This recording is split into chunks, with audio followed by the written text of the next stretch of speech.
Dans le cadre du Festival international du film des droits de l'homme, j'interviendrai après la diffusion du film Retour à la vie d'Hilaria Borelli et Guido Fredi, un film dont le sujet est l'exploitation sexuelle de petites filles au Cambodge. Retour à la vie permet de comprendre les répercussions sur les victimes et sur leur entourage. L'exploitation sexuelle est une des facettes de la traite des êtres humains qui en compte d'autres, l'esclavage domestique, la mendicité forcée, la contrainte à voler ou commettre divers délits ou encore le trafic d'organes. Toutes doivent être combattues. Cela se passe ici en France ou à l'autre bout du monde. Parce qu'elle met en cause la dignité des personnes, le Secours catholique s'est saisi de la question de la traite des êtres humains depuis quelques années. Il mène et soutient des actions dans différents domaines.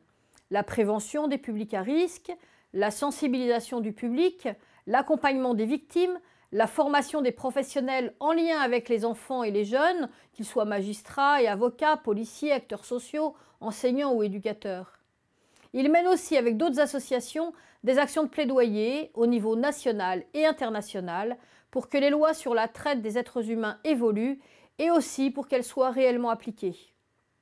Par exemple, côté France, des enfants et des jeunes, roms ou pas, ont réfléchi sur l'exploitation des enfants issus de minorités roms, alors que nous faisons un travail interassociatif sur le même sujet.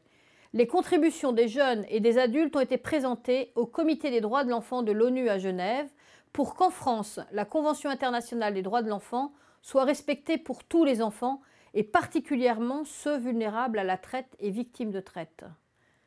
Et aussi, cette fois au niveau international, une action de plaidoyer a été engagée avec des Caritas d'une dizaine de pays de l'espace euro-méditerranéen qui a porté sur la question particulière de la traite des êtres humains dans des situations de conflit ou post-conflit. L'idée étant d'éviter l'exploitation de l'homme par l'homme au moment des conflits et lorsque des populations migrant du fait du conflit se retrouvent isolées et sans travail aux mains d'exploiteurs peu scrupuleux. J'ai eu l'occasion de présenter ce rapport à l'ONU à New York à l'occasion du sommet international pour les migrants et la rapporteuse spéciale sur la traite a repris les propositions du Secours catholique et du réseau Caritas dans son rapport présenté à l'Assemblée générale de l'ONU. Ce travail international est toujours l'occasion de dialoguer avec les ministères en France de la situation ou des répercussions dans notre pays. S'informer, c'est le premier pas pour agir.